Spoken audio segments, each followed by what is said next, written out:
vous savez, les pilotes viennent de temps en temps saluer les passagers, surtout lui, président de la République, le salue. Bon, non, moi j'avais la chance d'être pas trop loin.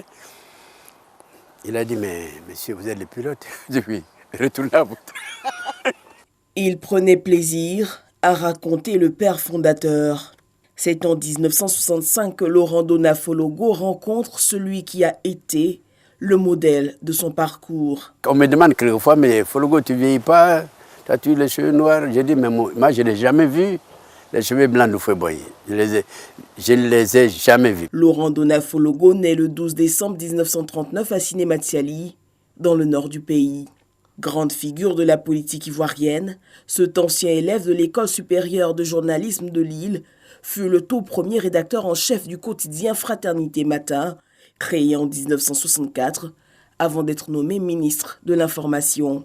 Après avoir été ministre sans interruption pendant plus d'une décennie dans le gouvernement de Félix Houphouët-Boigny, il fut pendant 4 ans ministre d'État d'Henri Konan Bédié. Laurent Donafologo fut également pendant 10 ans secrétaire général du Parti démocratique, le PDCI-RDA. Sous la présidence de Laurent Gbagbo de 2000 à 2011, il est nommé à la tête du Conseil économique et social.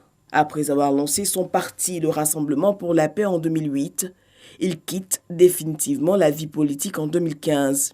Laurent Donafologo entretiendra de bonnes relations avec tous les acteurs politiques.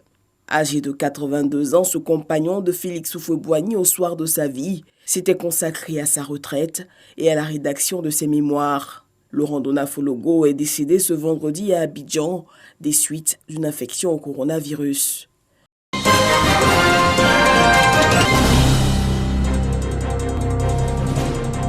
L'excision. Elle constitue la forme la plus répandue des mutilations génitales féminines et une violation basée sur le genre en Côte d'Ivoire. Pour la période de janvier 2021, 54 cas ont été enregistrés. Une situation inquiétante pour les populations. À l'occasion de la journée mondiale de la lutte contre les mutilations génitales féminines, le gouvernement tire la sonnette d'alarme. Le ministère de la Femme, de la Famille et de l'Enfant a recensé de 2018 à 2020 au niveau de ses plateformes multisectorielles de lutte contre les violences basées sur le genre, 54 cas de mutilation génitale féminine et 10 cas rien que pour le seul mois de janvier 2021. Au titre des conséquences des mutilations génitales féminines, on peut citer les infections à VIH-Sida, l'hémorragie, le traumatisme psychologique, des troubles mentaux et des risques de complications au cours des grossesses et des accouchements, pouvant parfois déboucher sur la mort. La ministre de la Femme, de la Famille et de l'Enfant, Bakayoko Ly Ramata, invite ses partenaires à une action conjointe pour freiner ce fléau. Chers compatriotes, mesdames et messieurs, même en cette période de Covid-19, le problème des mutilations génitales féminines se pose toujours avec acuité. Il a été donné de constater que certaines personnes exercent encore toutes les formes de violence sur les femmes et les filles, notamment les mutilations génitales féminines.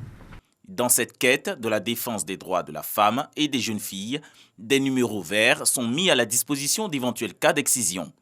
Les victimes de mutilations génitales féminines peuvent appeler gratuitement au 13 08 et au 116.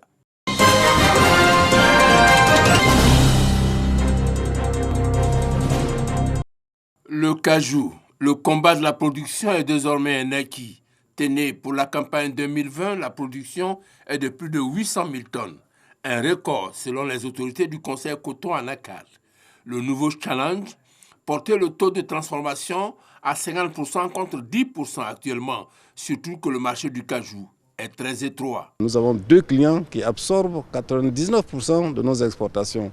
C'est un risque majeur que nous voulons minimiser en faisant la transformation localement. Face à un tel défi, il faut mettre en place une politique de transformation du cajou audacieuse, d'où la nécessité d'identification des acteurs, identification aussi de leurs avantages comparatifs pour un développement harmonieux de la chaîne des valeurs. Mettre tous les efforts bout à bout afin que la chaîne de valeur de la noix de cajou soit couverte par leur intervention et nous compléter là où nous sommes j'allais dire un peu faible. C'est le lieu d'indiquer que pour la seule année 2020, le secteur de la transformation a fait un bond qualitatif avec 100 000 tonnes de noix brutes transformées, soit une croissance de 12% par rapport à 2019.